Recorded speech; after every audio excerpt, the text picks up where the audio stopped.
ایک دفعہ پھر بلند آواز سے درود بھیج دیے گا محمد والے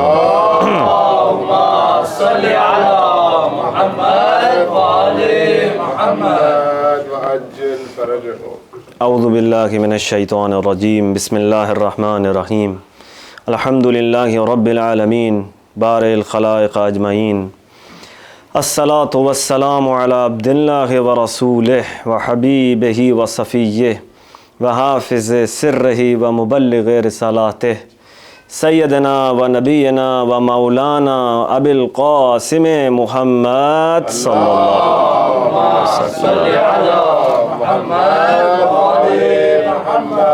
وآلہ الطیبین الطاہرین سیما بقیت اللہ فی الارضین روحی و ارواح العالمین لتراب مقدم الفدا والعان الدائم علی اعدائہم اجمعین۔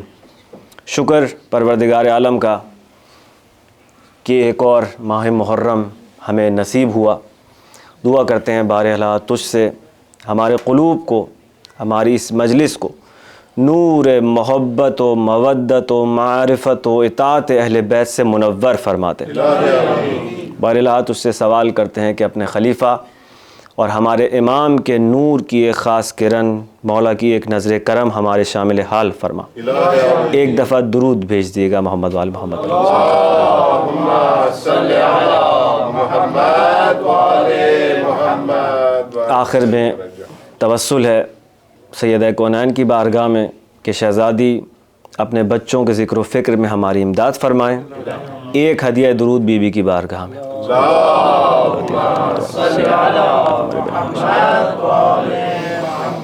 عزیزان گرامی، ہم نے معرفت اہل بیت زیارت جامع کبیرہ کی روشنی میں اس عنوان سے سلسلہ گفتگو کا آغاز کیا۔ آج اس سلسلہ گفتگو کی دوسری نشست ہے۔ کل چونکہ مجلس استقبال محرم سے منسوب تھی تو بیشتر ہم نے عزاداری کی فضیلتیں اور معصومین کی اس پہ تاکید اور اس کے اسرار و رموز جاننے کی کوشش کی کہ کیوں اس گھرانے نے عزاداری کو زندہ رکھنے پر اتنا زور دیا۔ اس کے بعد کچھ زاویوں سے ہم نے اس معاملے کی تحقیق کی اور یہ دیکھا کہ عزاداری کے پیچھے اتنی تاکید کے پیچھے بہت ساری حکمتیں ہیں اہل بیت کی، جن میں سے ایک حکمت یہ ہے کہ عزاداری کی وجہ سے ہم ایک قوم کی شکل میں آج تک باقی ہیں۔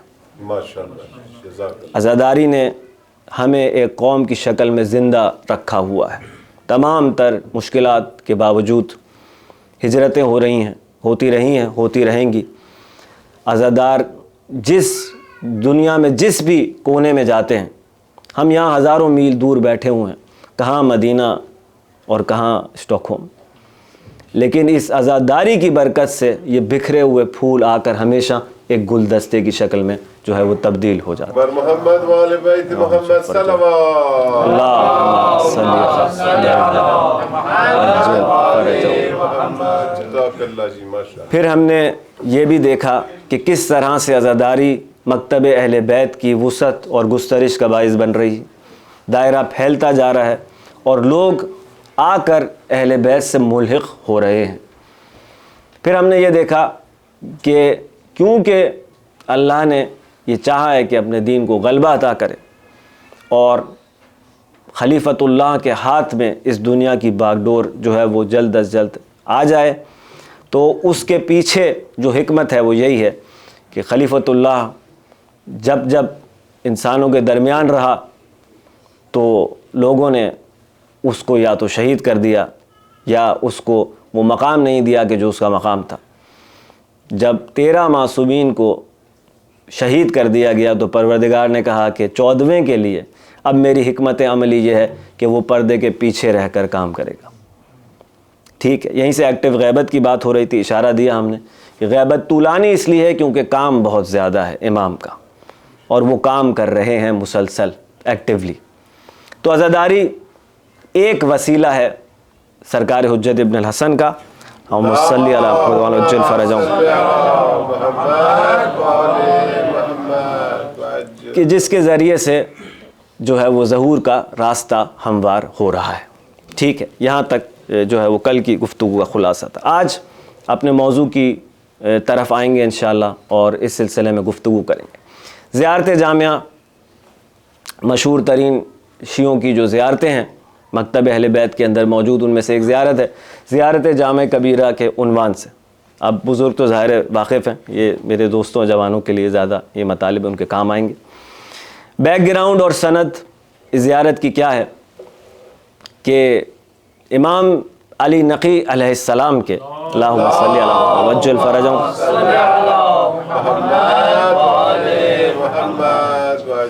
ایک صحابی ہیں مولا کے جن کا نام ہے موسیٰ ابن عبداللہ نقی. ٹھیک ہے، یہ امام کی خدمت میں آتے ہیں اور کہتے ہیں کہ مولا ایک ایسی زیارت تعلیم کر دیجئے کہ آپ میں سے، یعنی آپ معصومین میں سے جس کے بھی در پہ جاؤں وہ زیارت پڑھ لیا کروں. جزاک اللہ احسن، ماشاءاللہ. اللہ اکبر. عزیزان گرامی، کتنے نکات بزرگان نے اس ایک سوال سے اخذ کیے ہیں. صرف پہلی چیز یہ ہے کہ یہ جو سوال کرنے والے ہیں موسیٰ ابن عبداللہ، دیکھیں سوال معرفت کا عکاس ہے. سوال بتا رہا ہے کہ معرفت کے کس مقام پر کھڑا ہوا ہے سائل. ٹھیک ہے نا. پہلا نقطہ کہ وہ جو تقاضا اللہ نے کیا ہے نا قُلْ لَا أَسْأَلُكُمْ عَلَيْهِ أَجْرًا إِلَّا الْمَوَدَّةَ، اس کا جواب دینا چاہتا ہے، اس لیے زیارت پہ آنا چاہتا ہے. ٹھیک ہے نا. بھائی زیارت پہ کیوں آتا ہے انسان؟ محبت و مودت کا لازمہ ہے ملاقات. جس سے آپ محبت کرتے ہیں کچھ دن آپ کی نظروں سے اوجھل ہو جائے، آپ کا دل بے چین ہو جائے گا. دوست ہو، اپنا ہو، سگا ہو، جو بیچارے ہجرتیں کر رہے ہیں اور کاغذ کے مسائل میں گرفتار ہیں، اچھی طرح سمجھ سکتے ہیں کہ جب اپنوں سے انسان دور ہوتا ہے تو دل کیسے تڑپتا ہے ملاقات کے لیے. کتنے دن ہو گئے. عام دوستی میں یہی ہے، آپ کسی دوست سے بھی محبت کریں گے تو جب نہیں ملتے ہیں تو دل چاہتا ہے کہ ملاقات ہو. محبت کا لازمہ ہے ملاقات. اب ملاقات، اور وہ بھی صرف آپ کی نہیں مولا، آپ میں سے جس کے بھی در پہ جاؤں، یعنی ایک ارادہ ہے اور دروں پہ جانے کا. ماشاءاللہ. ٹھیک ہے نا. کسی ایک زیارت پر اکتفا نہیں کر رہا مطلب، ورنہ آگے کہتا کہ ایسی زیارت کریں جب بھی آپ کے در پہ آؤں. تو مثلا اگر عسکرین میں تھے، عراق میں سامرہ میں تھے، تو خالی سامرہ تک اپنے آپ کو محدود کر لیتا. نہیں، آپ میں سے جس کے بھی در پہ جاؤں. ٹھیک ہے. پھر امام معصوم جو ہیں وہ فرماتے ہیں کہ ہم لوگوں سے ان کی عقول کے مطابق، ان کے آئی کیو کے مطابق، ان کی سمجھ بوجھ کے مطابق کلام کیا کرتے ہیں. ٹھیک ہے نا. تو جب مولا نے ایسی زیارت تعلیم کی کہ جس میں 400 سے زیادہ فضیلتیں اہل بیت کی ہیں، تو اس شخص کی اہلیت کتنی زیادہ تھی، کتنا اہل تھا وہ اس زیارت کا جو معصوم نے تعلیم کی. ٹھیک ہے نا. اور نکتہ اب یہاں پر جو ہے وہ ایک اور یہ ہے کہ انسان اگر عہد غیبت میں زندگی گزار رہا ہے تو کیا وہ پروردگار سے کہہ سکتا ہے کہ ہماری تو امام تک اس طرح سے رسائی نہیں تھی، اب یہ موسیٰ ابن عبداللہ تو پہنچ گئے مولا تک، ہم کیسے ڈھونڈیں اپنے آپ کو؟ تو پروردگار کا جو جواب محسوس ہوتا ہے وہ یہ ہے کہ میں عادل، میرے خلیفہ سارے کے سارے وہ سب کے سب عادل ہیں.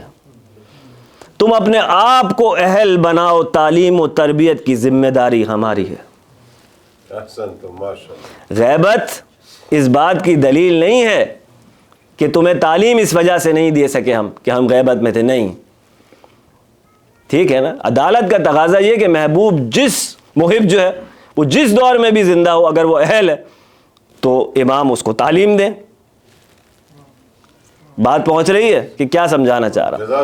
تو نکتہ یہاں پر یہی ہے عزیزان گرامی، یہ جو ہے نا کہ ہم لوگوں کی عقول کے مطابق ان سے گفتگو کرتے ہیں. اب یہاں سے سمجھ میں آ رہا ہے کہ عقول کے مطابق سطح معرفت کے حساب سے امام تعلیم بھی دیا کرتے ہیں، راز کھولتے ہیں، اپنی معرفت عنایت کرتے ہیں. تو جیسے جیسے انسان اپنے آپ کو اہل بناتا جائے گا، معصوم اس کو ایجوکیٹ کرتے جائیں گے. ٹھیک ہے، یہ نقطہ یہاں تک جو ہے وہ پہنچ گیا.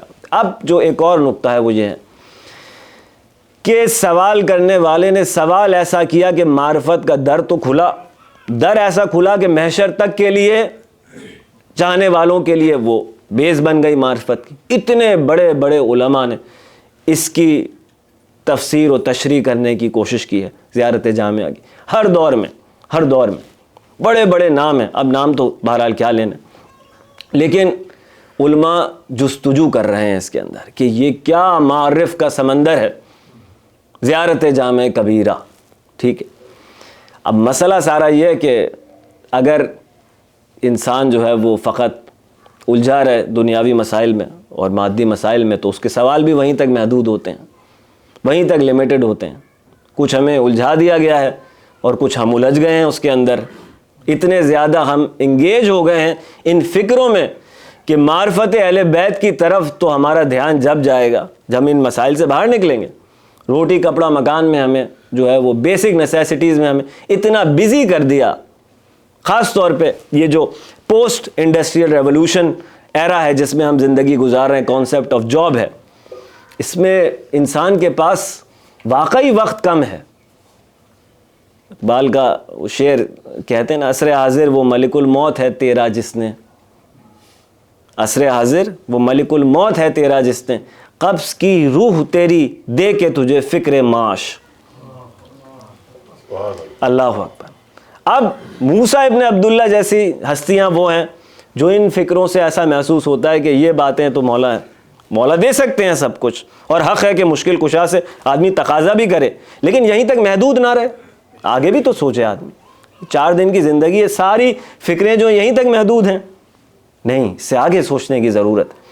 تو جو معصوم کے شکوے رہے، جناب کمیل سے مولا علی نے فرمایا کہ اے کمیل، اس سینے میں علوم کے خزانے ہیں پوشیدہ، کاش ایسے لوگ مل جاتے جن سے میں یہ شیئر کرتا، کاش مجھے اس علم کے اٹھانے والے مل جاتے، کاش. ٹھیک ہے نا. تو ہمارے آپ کے لیے ایک میسیج یہ ہے کہ اپنے آپ کو اگر ہم اہل بنائیں گے تو پھر معصوم جو ہیں وہ اپنی طرف سے جو ہے کہنا چاہیے کہ معصوم سخی ہے، معصوم نہیں روکتے اپنا ہاتھ دینے سے. تو معصوم ہماری تعلیم و تربیت پہ یقیناً توجہ کریں گے اگر ہم خود اہل اپنے آپ کو ثابت کریں گے. دفعہ درود بھیج دیے گا محمد والے محمد پر.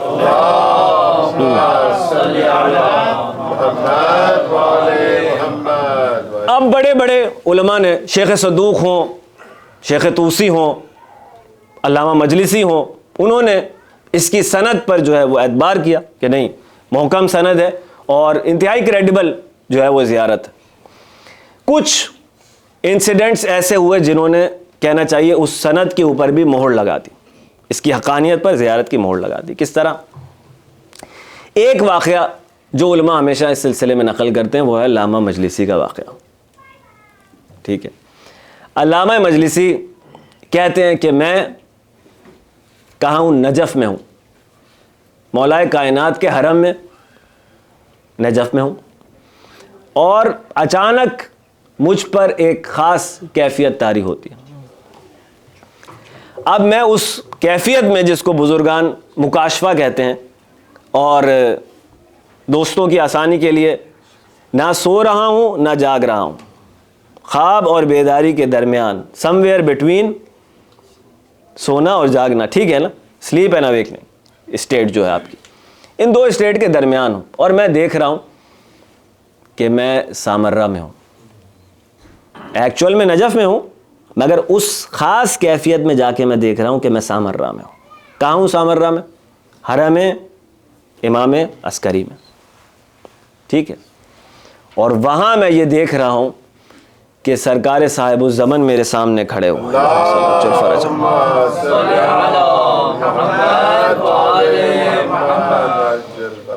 اب میں نے سرکار کو دیکھا اور ان کو دیکھتے ہی میں نے زیارت جامعہ پڑھنا شروع کر دی.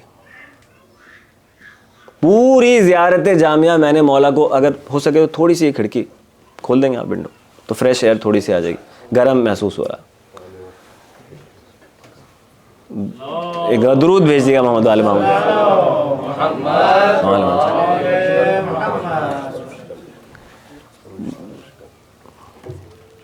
شکریہ بہت بہت.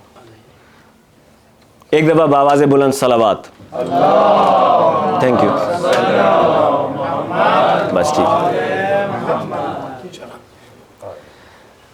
تو عزیزان گرامی، اب علامہ مجلسی کہہ رہے ہیں کہ میں حرم میں ہوں، جناب امیر کے حرم میں ہوں، نجف میں ہوں، اور میں دیکھ رہا ہوں اس اسپیشل اسٹیٹ میں جو کہ نہ نیند ہے نہ بیداری ہے، اس کے عالم میں میں دیکھ رہا ہوں کہ میں سامرہ میں ہوں. اور میں نے دیکھا سرکار کو، اور سرکار حجت کو دیکھتے ہی میں نے زیارت جامعہ پڑھنا شروع کر دی. اب میں زیارت جامعہ پڑھ رہا ہوں، سرکار سن رہے ہیں. میں نے ختم کی تو سرکار کہہ رہے ہیں کہ مجلسی آگے آؤ. ایک قدم بڑھا رہے ہیں، ایک دفعہ درود بھیج دیے گا محمد والا. اللہم صلی علی محمد وعلی محمد. ایک قدم بڑھا کے علامہ مجلسی کہتے ہیں میں رک گیا. مولا پھر کہتے ہیں مجلسی آگے آؤ. اب یہ ہے ادب عشق اور عاشقی. علامہ مجلسی کہتے ہیں مولا جسارت نہ ہو اس لیے قدم آگے نہیں بڑھ رہے. مولا فرماتے ہیں مجلسی ہم امر کر رہے ہیں آگے آؤ آگے آؤ.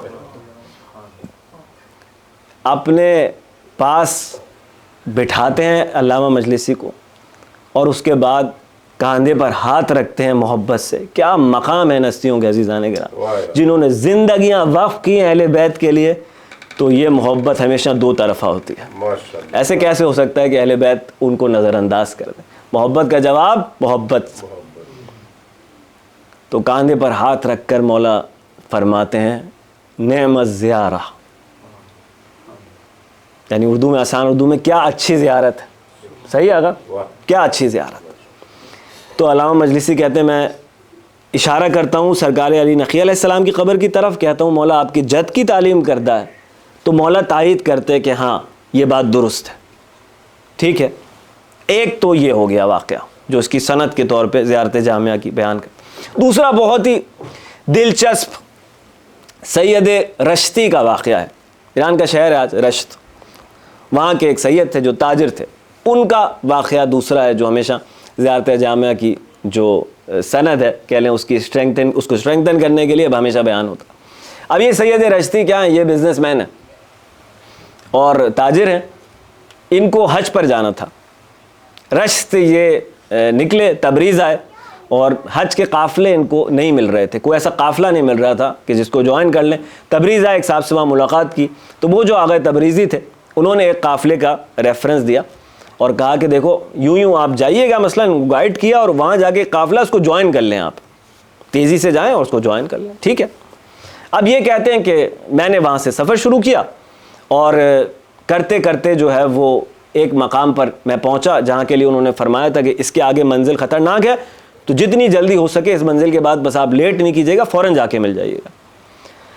تو جیسے ہی اس منزل پر پہنچا، اب یہ 1280 ہجری کا واقعہ ہے، 1280 ہجری کا واقعہ ہے. ٹھیک ہے. تو اس میں وہ کہہ رہے ہیں کہ جیسے ہی اس منزل پر پہنچا، میں نے ان کی ہدایت کے مطابق کہ جلدی جلدی آپ سفر کریں اور اس قافلے کو جا کے جوائن کرنا ہے. تو میں اس کو جوائن کرنے جا رہا ہوں، اتنے میں دیکھ رہا ہوں موسم تبدیل ہوا اور بادل آئے اور برف گرنا شروع ہو گئی. برف ایسی گری کہ میرے لیے محال ہو گیا اس قافلے تک پہنچنا. اب میں ایک اجنبی علاقے میں، رات کا وقت ہے، اور میں پریشان ادھر ادھر دیکھ رہا ہوں کہ میں کروں تو میں کیا کروں. لمیٹڈ ایک میرے پاس اماؤنٹ ہے منی کی، اور میں علاقے سے اجنبی ہے میرے لیے. تو اس دیکھنے میں، ڈھونڈنے میں کہ میں کیا کروں، مجھے ایک باغ نظر آتا ہے. ایک باغ نظر آیا اور وہاں میں نے دیکھا کہ ایک باغبان ہے. ٹھیک ہے، ایک گارڈنر ہے، ایک گارڈن نظر آیا، اور وہاں پہ میں نے دیکھا کہ ایک گارڈنر ہے جو گارڈننگ کر رہے ہیں. میں ان کے نزدیک گیا تو انہوں نے مجھ سے فارسی زبان میں گفتگو کی. علاقہ ترکی زبان والوں کا ہے، اور وہ گارڈنر جو ہیں مجھ سے میری یعنی فارسی زبان میں بات کر رہے ہیں کہ آپ کو کیا پرابلم. تو میں کہہ رہا ہوں آقا صاحب میں ایک مسافر ہوں اور میرا یہ ایشو تھا، میں اس قافلے سے بچھڑ گیا ہوں اور اب میں بے یار و مددگار ہوں، نہ راستے کا پتہ ہے، نہ کیسے جاؤں، کیا کروں، کیسے جوائن کروں. تو انہوں نے مجھ سے یہ کہا کہ تم اب رات کا وقت ہے نا، نافلہ شب پڑھو. راستہ مل جائے گا. دیکھیے عزیزان گرامی, اب کتنے اس میں نکات ہیں معرفت کے. آپ نافلہ شب پڑھیے, آپ کو راستہ مل جائے گا. کہنے لگے میں نے نافلہ پڑھنی شروع کی, نماز تہجد پڑھی, اس کے بعد میں پھر ان کی طرف متوجہ ہوا.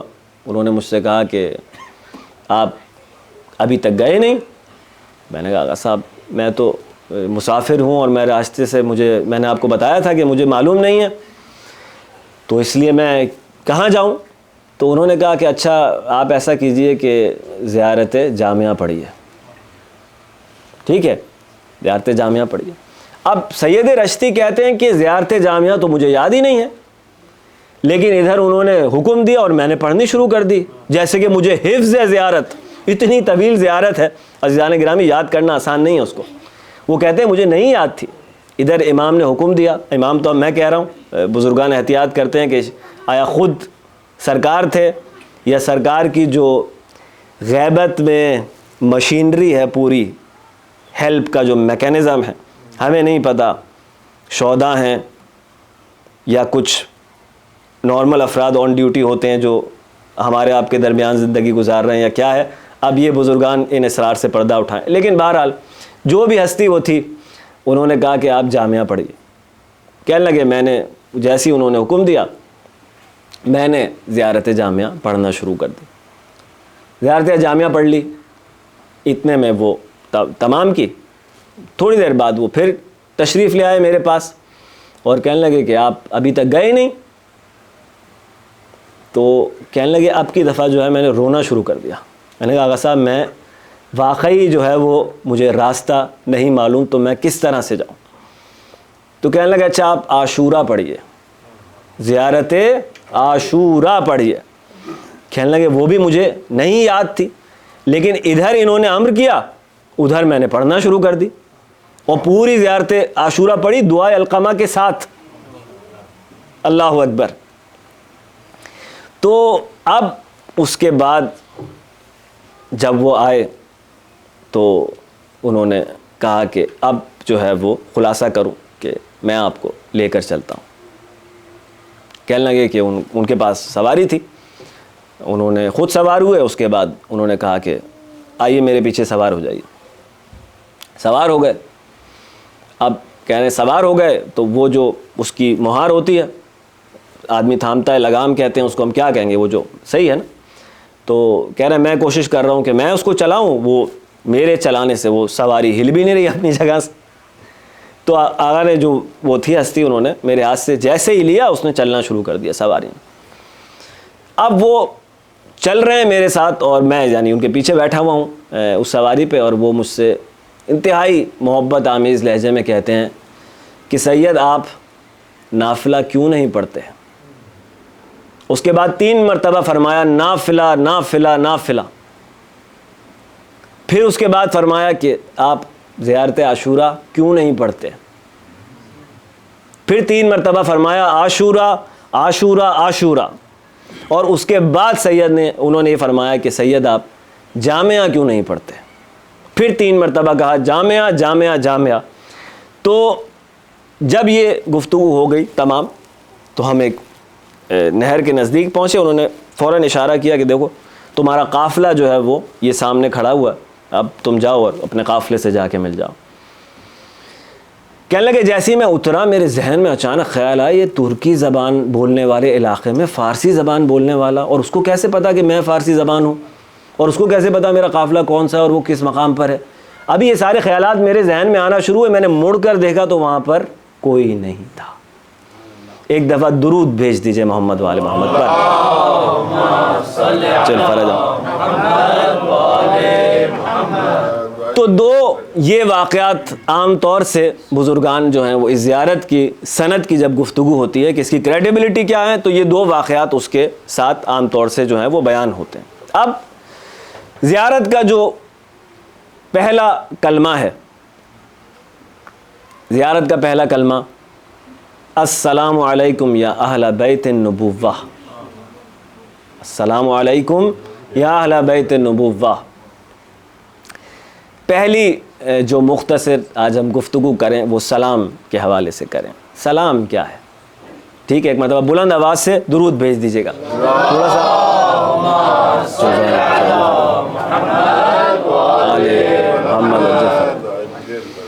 تو انسان عزیزان گرامی، پروردگار نے انسان کو ایسا بنایا ہے کہ وہ ایک معاشرتی اجتماعی مخلوق ہے، سوشل بینگ ہے. ٹھیک ہے، اکیلے تنہا زندگی نہیں کرتا، دوسروں کے ساتھ زندگی گزارتا ہے. ٹھیک ہے، کلیکٹیولی زندگی گزارتا ہے. تو ظاہر ہے اب آپس میں ساتھ زندگی آپ گزارتے ہیں تو ایک دوسرے سے ملاقات بھی کرتے ہیں. ملاقات کرتے ہیں تو ایک نیچرل نیڈ ہے کہ انسان چاہتا ہے کہ ملاقات جو ہے وہ دوسروں سے خوشگوار ہو، اچھی ہو، پازیٹیو ہو. تو اس کے لیے وہ ایک گریٹنگ سے ملاقات کی جو ہے وہ ابتدا کرتا ہے. ٹھیک ہے، یہ نیچرل نیڈ ہے، اس کی لاجیکل نیڈ. گریٹنگ کیا ہے؟ انسان چاہتا ہے میری ملاقات خوشگوار ہو جائے، ایک پازیٹیو بات کروں جس سے ایک انوائرمنٹ بن جائے اچھا. ٹھیک ہے، مختلف معاشروں میں مختلف انداز سے رائج ہے، پہلے بھی تھی، آج بھی ہے، الگ الگ جگہ پہ. صحیح ہے نا؟ hey ہیلو ساری چیزیں جو ہیں وہ کیا ہیں؟ گریٹنگز ہیں نا. اسی طرح عربستان میں بھی اسلام کے آنے سے پہلے جو ہے وہ مختلف طرح کی گریٹنگز رائج تھی عربی زبان میں. اس وقت وہ بزرگوں نے مینشن کیے ہیں، بہرحال ان سے عبور کریں. تو یہ جو سلام ہے اس کے لیے سرکار نے یہ فرمایا کہ یعنی ہماری جو ملت ہے، السلام تحیۃ لملتنا، یعنی ہماری جو ملت ہے مسلمانوں کی، اس کی جو گریٹنگ ہے وہ سلام ہوگی. ٹھیک ہے، یہ سلام کو اسلام نے آفیشیل اپنی گریٹنگ قرار دیا. پھر اس کے اوپر جو ہے وہ اس کی اہمیت، اس کو امپورٹنس کو اسٹیبلش کرنا شروع کیا. اور یہاں تک سرکار نے حکم دیا، یعنی حدیث سرکار کی ہے کہ بغیر سلام کے اگر کوئی گفتگو کرے تو اس کا جواب دینا ضروری نہیں ہے، اس کا جواب مت دو. یعنی چاہتے ہیں کہ سلام رائج ہو جائے. اب اس کے پیچھے بزرگان نے ظاہر اس کو ایکسپلین کیا ہے کہ کیوں چاہتے ہیں. ایک پازیٹیو انوائرمنٹ رہے، دو لوگ ملیں آپس میں تو ایک مثبت فضا رہے، ایک دوسرے کا خیال رکھیں، سب یہ باتیں ساری. پھر آداب بیان کیے. اب یہ مختصر نکات میں کہہ کے آگے چلوں. آداب کیا ہیں؟ کہ چھوٹوں کو چاہیے کہ وہ بڑے کو سلام کریں، یہ ایتھکس ہیں سلام.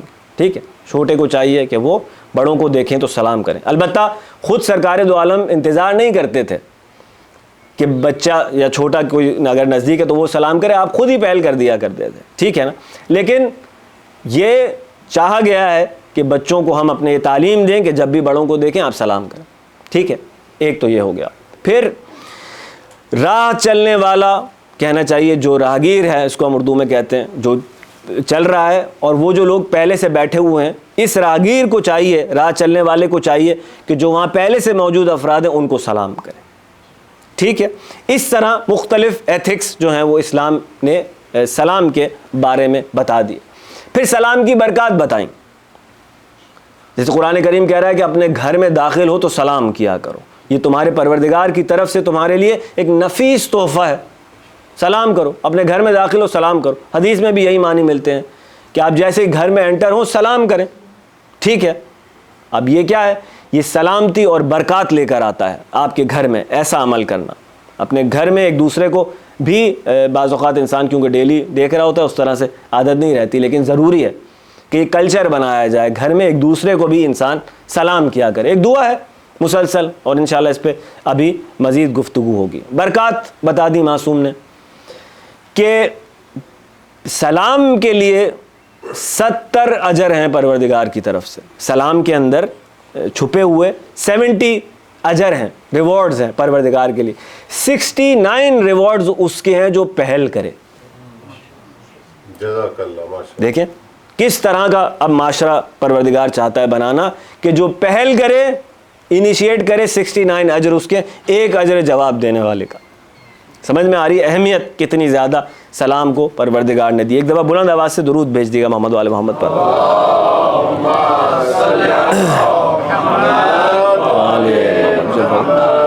اب ہم دیکھتے ہیں کہ بعض اوقات معصوم جو ہیں وہ کسی کو سلام کر رہے ہیں. اب زیارت عاشورہ کی ابھی گفتگو ہو رہی ہے. زیارت عاشورہ کیا ہے؟ ہمارے پاس 5ویں 6ٹھے امام سے نقل ہوئی ہے نا زیارت عاشورہ. معصوم نے سلام کیا ہے. کس پر سلام کیا ہے؟ خود امام حسین پر کیا ہے اور شہدائے کربلا پر سلام کیا ہے. صحیح ہے نا. یہ اب یہ جو جملہ ہے السلام علیکم یا ابا عبداللہ وعلی الارواح التی حلت بفنائک، ٹھیک ہے نا، یہ معصوم کا جملہ ہے کہ ان ارواح پر سلام ہو اے حسین جو آپ کی محضر میں ہے، جو آپ کی بارگاہ میں ہے، ان ارواح پر میں سلام بھیج رہا ہوں. تو یہاں بزرگان کیا کہتے ہیں؟ کہتے ہیں کہ ایک سلام میرا اور آپ کا ہے، ٹھیک ہے، ذاتی اٹیچمنٹ ہے، محبت ہے، میں نے آپ کو کیا، اس کی تاکید بھی ہے ہمیں، سب کچھ ہے. لیکن معصوم کا سلام جو ہے نا، معصوم کا سلام اس سے کہیں زیادہ ڈیپتھ رکھتا ہے اپنے اندر. وہ ڈیپتھ کیا ہے؟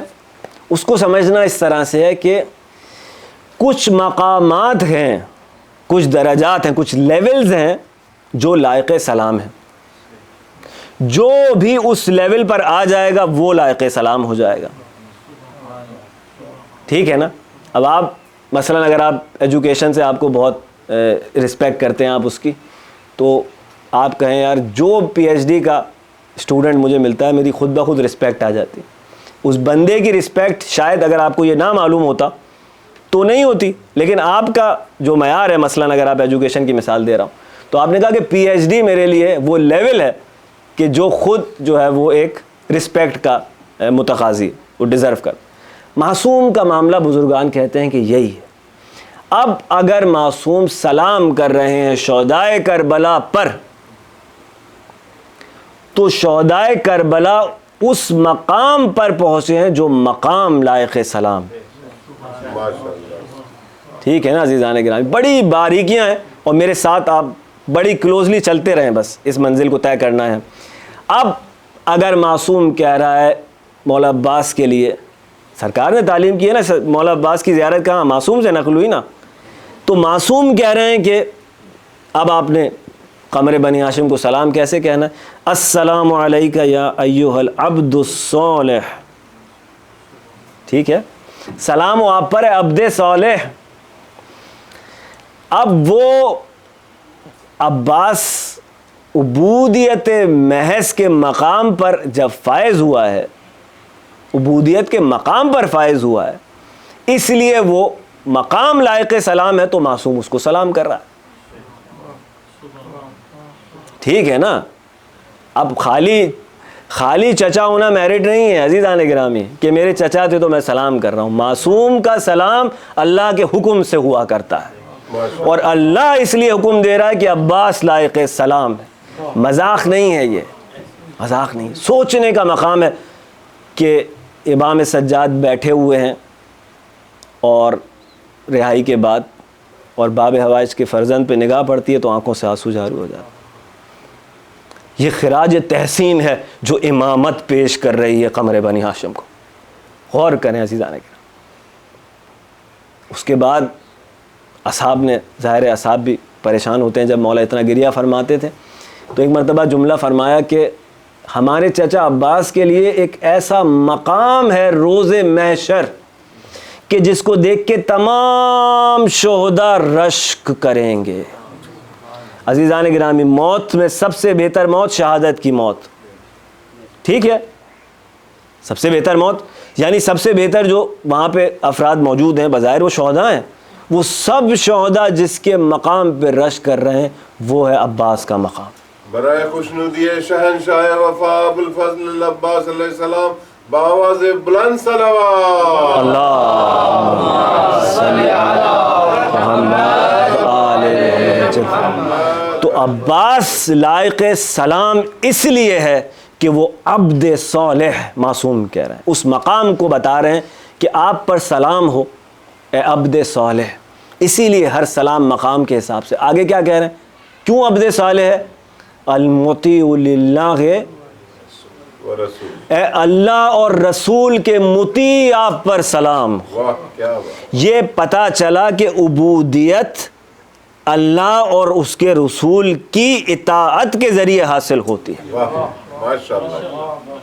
ٹھیک ہے نا. اب انشاءاللہ ذکر تو باب حوائج کا ہم 8ویں مجلس میں کریں گے، لیکن کتنے نکات ہیں ان جملوں کے اندر کہ عبد محض آپ کے اوپر سلام، کیونکہ معصوم کا فرمان ہے اور عباس کی اطاعت ہے. سبحان اللہ. یہ ہے عبودیت اور بندگی. ماشاءاللہ. مشورہ عباس کی زندگی میں نہیں ہے. ادھر مولا نے کلمہ پڑھ رہا تھا، باپ کی آنکھیں نم ہو گئی، اور فضائل کا بیان ہے، لیکن یہی فضائل ہیں، کیا کریں. اور آنسو محترم ہیں. آقا بہجت فرمایا کرتے تھے عالم ملکوت سے آنسو لائے جاتے ہیں.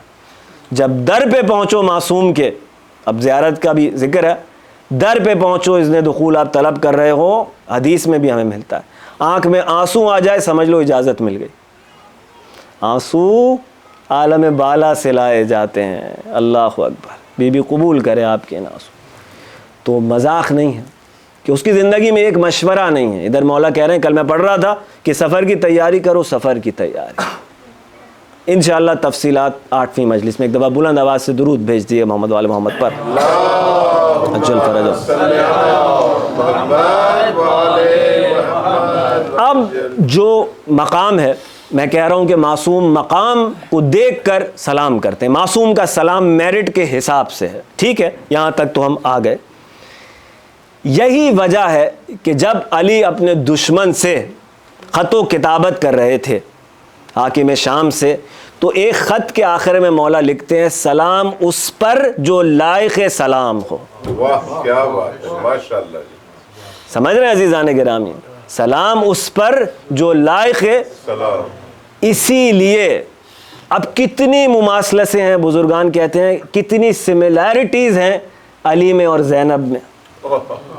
کیا ٹھیک ہے نا. ابھی ایک مرتبہ حاکم شام الجھا رہا ہے مسائل کو مولا کے ساتھ خط و کتابت کے ذریعے سے، انصار کی بحث، مہاجرین کی بحث، اصحاب کی بحث.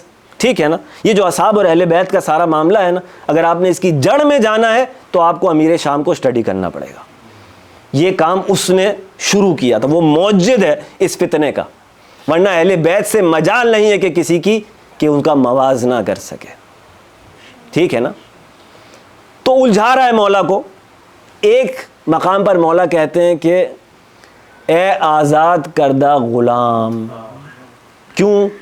جب فتح مکہ ہو گئی تو سرکار نے کیا فرمایا؟ جاؤ اذهبوا ایھا الطلقاء، جاؤ آزاد کردہ غلاموں، تمہیں آزاد کیا. کیوں؟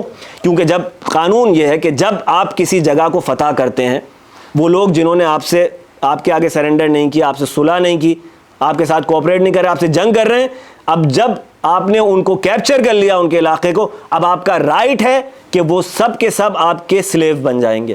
قانون یہی تھا کہ آپ کے غلام بن جائیں گے. تو کانپ رہے تھے بنو امیہ کہ اب زندگی ہماری بنی ہاشم کی غلامی میں گزرے گی، محمد و آل محمد کی غلامی میں گزرے گی.